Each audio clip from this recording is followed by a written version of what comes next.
بسم اللہ الرحمن الرحیم۔ فلائی نیوز کے تمام دیکھنے اور سننے والوں کو خوش آمدید۔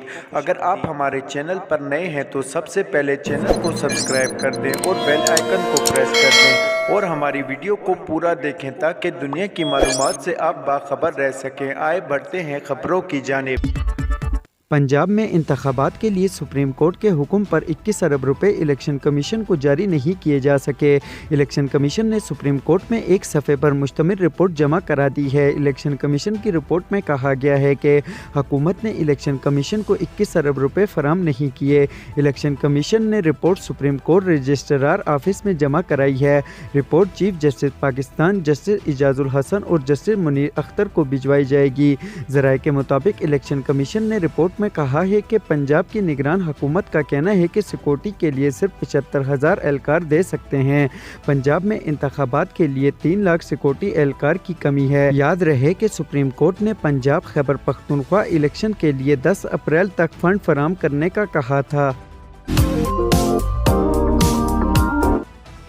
انٹر بینک میں پاکستانی روپے کے مقابلے میں امریکی ڈالر کی قدر میں اضافے کا سلسلہ جاری ہے اور آج انٹر بینک تبادلے میں ڈالر تاریخ کی بلند ترین سطح پر بند ہوا ہے۔ انٹر بینک میں ڈالر 1 روپے 34 پیسے مہنگا ہوا اور کاروبار کے اختتام پر ڈالر کا بھاؤ 288 روپے 43 پیسے ہے۔ انٹر بینک میں گزشتہ روز ڈالر 287 روپے 9 پیسے پر بند ہوا تھا۔ دوسری جانب اوپن مارکیٹ میں ڈالر کا بھاؤ 2 روپے بڑھ کر 295 روپے ہے۔ پاکستان نے بھارت کی جانب سے مقبوضہ کشمیر میں G20 اجلاس میں سخت ناراضگی کا اظہار کیا ہے۔ ترجمان دفتر خارجہ کی جانب سے جاری بیان میں کہا گیا ہے کہ بھارت کا غیر قانونی طور پر مقبوضہ کشمیر میں G20 اجلاس کرنے کا منصوبہ ہے اور بھارت نے 22 تا 24 مئی سیاسی ورکنگ گروپ کا سری نگر میں اجلاس شیڈول کیا۔ سری نگر اور لوا میں اموار نوجوانوں پر دیگر 2 شیڈول اجلاس بھی پریشان کن ہے۔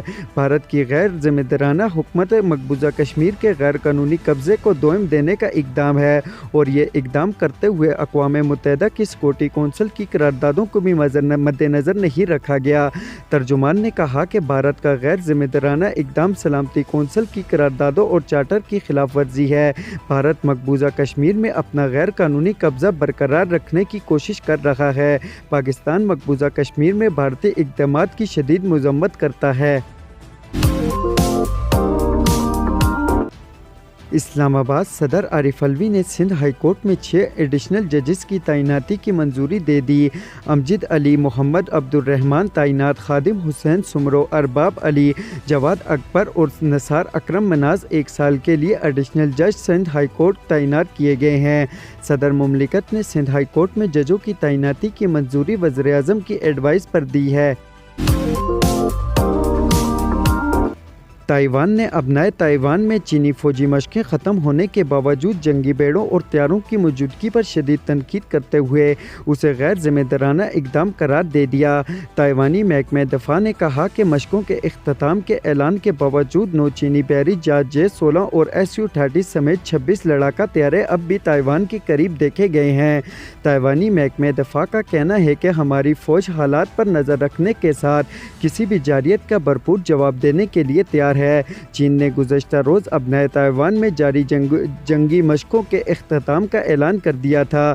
دوسری جانب تائیوان کی جانب سے چینی جنگی مشقوں کی بھرپور مذمت کی گئی تھی، تاہم تائیوان نے کسی بھی قسم کی اشتعال انگیزی سے گریز کرنے کا اعلان کیا تھا۔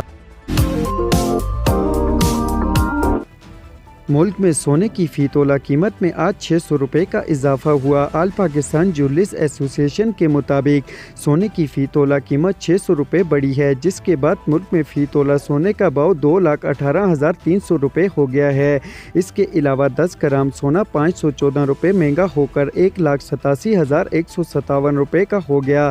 عالمی بازار میں سونے کا بھاؤ $1 کم ہو کر $2,001 فی اونس ہے۔